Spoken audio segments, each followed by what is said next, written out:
जय श्री श्याम भक्तों, कैसे हैं आप सब भक्तों। आज है सावन महीने का सोमवार और अमावस्या तिथि। आज अमावस्या है हरियाली अमावस्या और सोमवती अमावस्या। बहुत बड़ी अमावस्या ये मानी जाती है। हरियाली अमावस्या को कई घरों में रसोई की पूजा की जाती है, गुलगुले बनाए जाते हैं। और सोमवती अमावस को पीपल की पूजा होती है। पीपल में जल चढ़ाया जाता है और 108 चीज चढ़ाई जाती है सोमवती अमावस के नाम की। 13 चीजें मिणसते हैं, हाथ फेरते हैं, उसको ब्राह्मणी को दिया जाता है। 108 फेरी पीपल की लगाई जाती है और साथ में कथा सुनी जाती है। तो चलिए आज हम शुरू करते हैं सोमवती अमावस्या की कहानी। और हरियाली अमावस्या की पूजा आप जो करें तो वो जरूर करें। जय बोले शंकर भगवान की जय। सोमवती अमावस्या की कथा। एक साहूकार के 7 बेटे, 7 बहू और 1 बेटी थी। साहूकार के घर एक जोगी भिक्षा लेने आता था, तो साहूकार की बहू भिक्षा दे देती थी। जब कभी भी साहूकार की लड़की भिक्षा लेकर आती तो जोगी भिक्षा नहीं लेता था और वह कहता, लड़की तो सुहागन है पर भाग्य में दुहाग लिखा है। यह सुनकर लड़की सुबकने लगी। माँ ने पूछा, बेटी तुझे किस बात की चिंता है?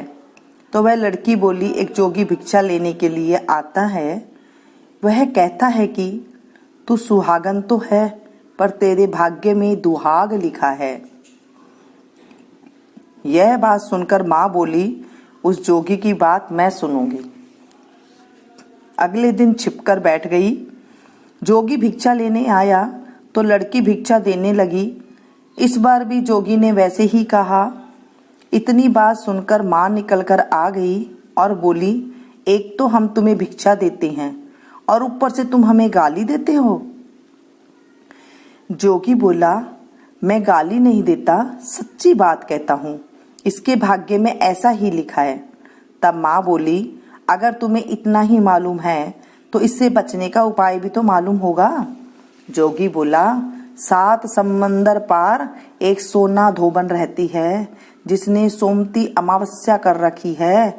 अगर वह इसे आकर फल दे दे तो इसका दुहाग टल जाएगा, नहीं तो विवाह के समय सर्प काटने से इसकी मृत्यु हो जाएगी। यह बात सुनकर लड़की की माँ बहुत रोने लगी। अब माँ सोना धोबन के पास गई। रास्ते में बहुत तेज धूप पड़ रही थी, तो वह एक पीपल के नीचे, पेड़ के नीचे बैठ गई।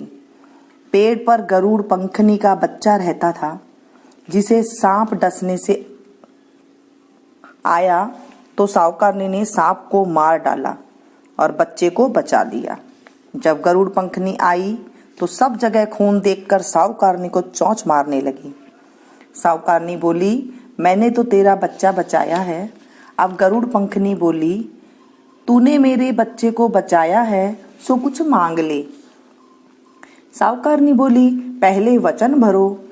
गरुड़ पंखनी बोली, मैं तुम्हें वचन देती हूँ। साहूकारनी बोली, मुझे 7 समंदर पार सोना धोबन के घर छोड़ दो। अब गरुड़ पंखनी ने उसे सोना धोबन के घर छोड़ दिया। वहां जाकर साहूकारनी ने सोचा कि अब इसको कैसे मनाऊं। सोना धोबन के घर 7 बहुएं थी जो कि घर का काम करने के लिए आपस में हर समय लड़ती झगड़ती थी। रात को जब सब सो जाते तो साहूकारनी की बहू सोना धोबन के घर जाती और उनका सारा काम कर देती तथा दिन निकलने से पहले ही चली जाती।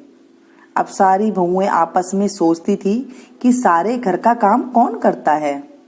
अब वे आपस में भी एक दूसरे से कुछ नहीं पूछती थी।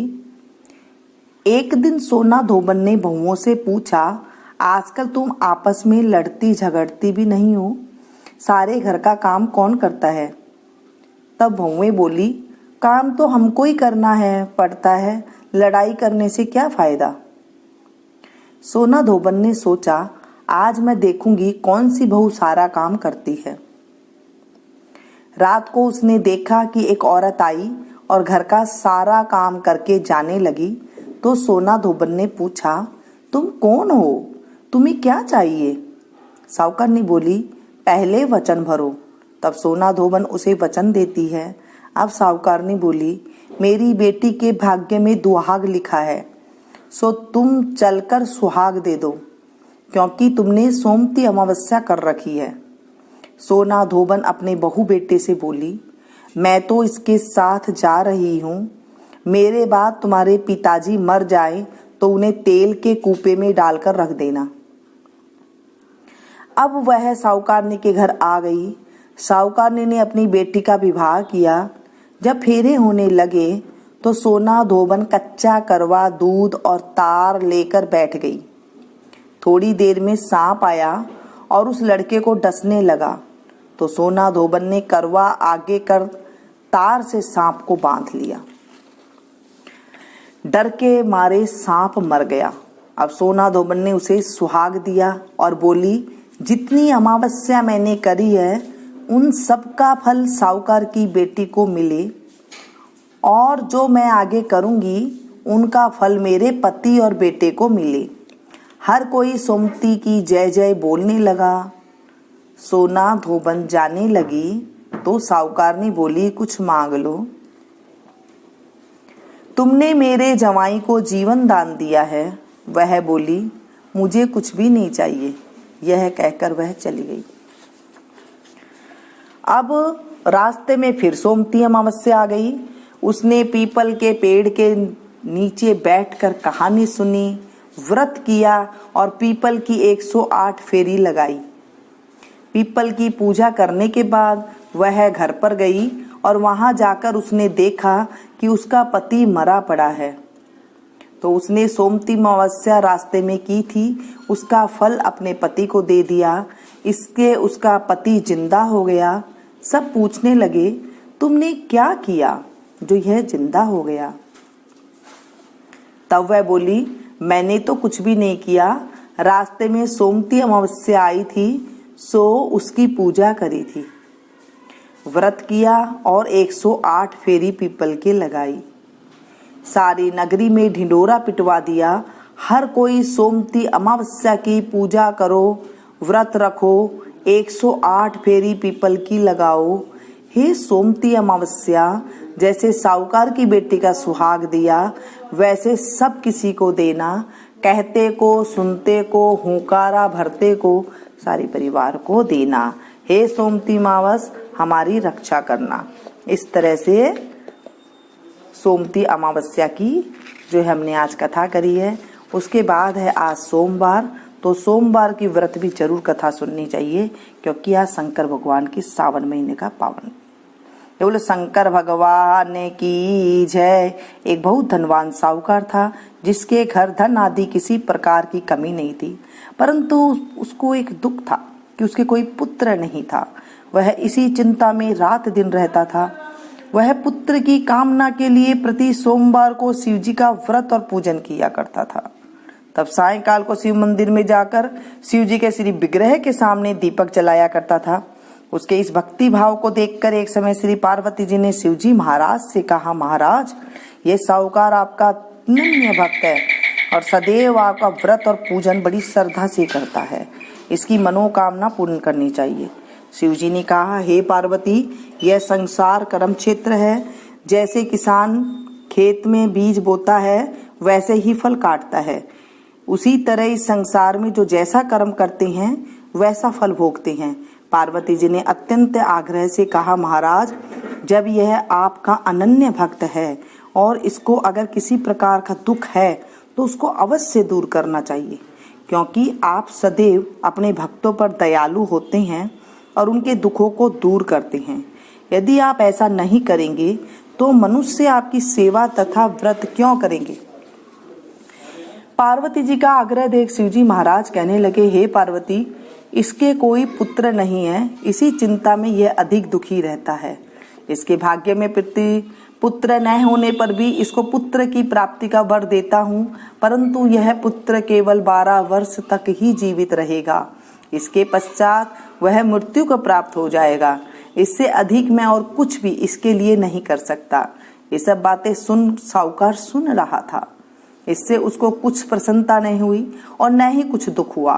वह पहले जैसे ही शिव जी की महाराज की पूजा व्रत पूजन करता था, वैसे ही कुछ काल व्यतीत होने जाने पर साहूकार की स्त्री गर्भवती हुई और 10वें महीने उसके गर्भ से अति सुंदर पुत्र की प्राप्ति हुई।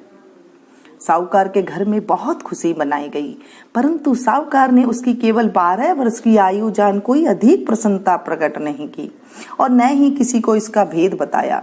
जब वह बालक 11 वर्ष का हो गया तो उस बालक की माता ने उसके पिता से विवाह आदि के लिए कहा, तो वह साहूकार कहने लगा, अभी मैं इसका विवाह नहीं करूंगा, अपने पुत्र को काशी जी पढ़ने के लिए भेजूंगा। फिर साहूकार ने अपने साले को बुलाकर उसको बहुत सा धन देकर कहा, तुम इस बालक को काशी जी पढ़ने के लिए ले जाओ और रास्ते में जिस स्थान पर भी जाओ यज्ञ करते और ब्राह्मणों को भोजन कराते जाओ।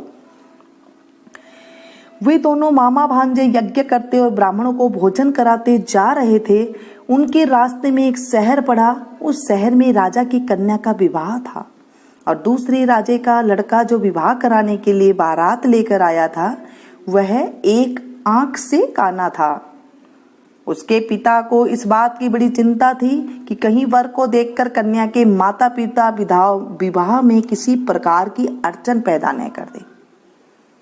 इस कारण जब उसने अति सुंदर सेठ के लड़के को देखा तो मन में विचार किया कि क्यों न दरवाजे के समय इस लड़के को वर का काम चलाया जाए। ऐसा विचार कर वर के पिता ने उस लड़के के मामा से बात की तो वे राजी हो गए। फिर उस लड़के को वर के कपड़े पहना तथा घोड़ी पर चढ़ा दरवाजे पर ले गए और सब कार्य प्रसन्नता से पूर्ण हो गया। फिर वर के पिता ने सोचा, यदि विवाह का कार्य भी इस लड़के से करा लिया जाए तो क्या बुराई है। ऐसा विचार करके लड़के और उसके मामा से कहा, यदि आप फेरों का और कन्यादान का काम भी करा दे तो आपकी बड़ी कृपा होगी और इसके बदले में आपको बहुत सा धन दूंगा।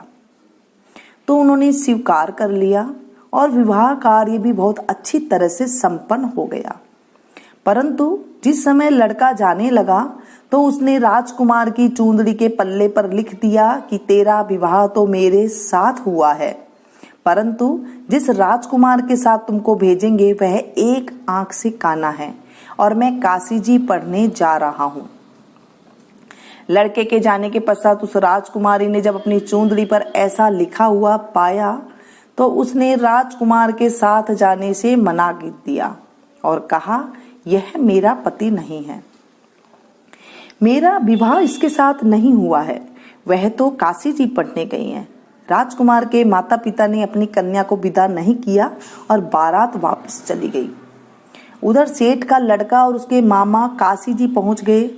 वहां जाकर उन्होंने यज्ञ करना और लड़के ने पढ़ना शुरू कर दिया।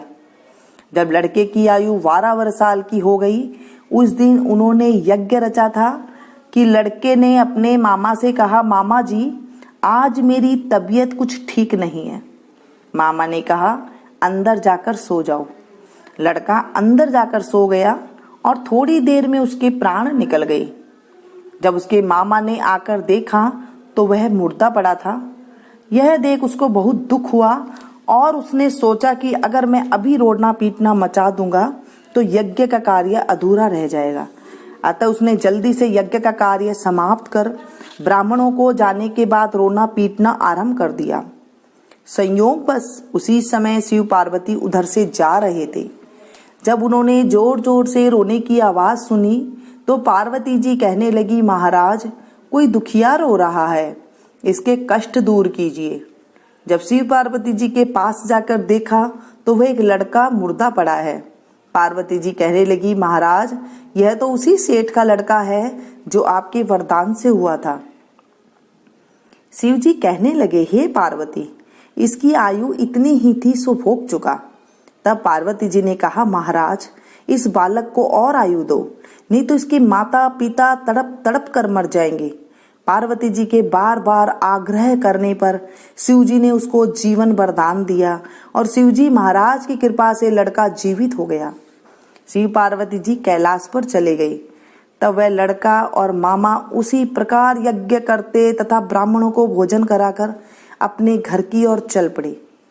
रास्ते में उसी शहर में आए जहां उसका विवाह हुआ था। वहां आकर उन्होंने यज्ञ प्रारंभ कर दिया तो उस लड़के के ससुर ने उसको पहचान लिया और अपने महल में ले जाकर उसकी बड़ी खातिरदारी की। साथ ही बहुत सी दास दासियों सहित आदर पूर्वक लड़की और जमाई को विदा किया। जब वह अपने शहर के निकट आए तो मामा ने कहा, मैं पहले तुम्हारे घर जाकर खबर कराता हूँ। जब उस लड़के के मामा घर पहुंचा तो लड़के के माता पिता घर की छत पर बैठे थे और यह प्रण कर रखा था कि यदि हमारा पुत्र सकुशल लौट आया तो हम राजी खुशी नीचे आ जाएंगे, नहीं तो छत से गिरकर अपने प्राण खो देंगे। इतने में उस लड़के के मामा ने आकर यह समाचार दिया कि आपका पुत्र आ गया है, पर उनको विश्वास नहीं हुआ। तब उसके मामा ने शपथ पूर्वक कहा, आपका पुत्र अपनी पत्नी के साथ बहुत सारा धन साथ में लेकर आया है। तब सेठ ने आनंद के साथ उसका स्वागत किया और बड़ी प्रसन्नता के साथ रहने लगे। इसी प्रकार जो कोई भी सोमवार का व्रत धारण करता है अथवा इस कथा को पढ़ता है या सुनता है या सुनाता है, उसकी सभी मनोकामना पूर्ण होती है। बोलिए शंकर भगवान की जय, देवादिदेव महादेव की जय। आरती करत जनक कर जोरे, बड़े भाग्य राम जी घर आए मोरे। जीत स्वयंवर धनुष चढ़ाए, सब भूपन के गर्व मटाए। तोरे पिनाक किए दुई खंडा, रघुकुल हर्ष रावण मन शंका। आई लिए संग सहेली, हर्षिनी रख बर माला मेली। गजमोतियन के चोक पुराए, कनक कलश भरी मंगल गाए। कनक थार कपूर की बाती, सुर नर मुनि जन आए बाराती। फिरत भावरी बाजा बाजे, सिया सहित रघुवीर विराजे। धनी धनी राम लखन दो भाई, धनी धनी दशरथ कौशल्या माई। राजा दशरथ जनक विदेही, भरत शत्रुघ्न परम सनेही। मिथिलापुर में बजत बधाई, दास मुरारी स्वामी आरती गाई। बोलो शंकर भगवान की जय, देवादिदेव महादेव की जय।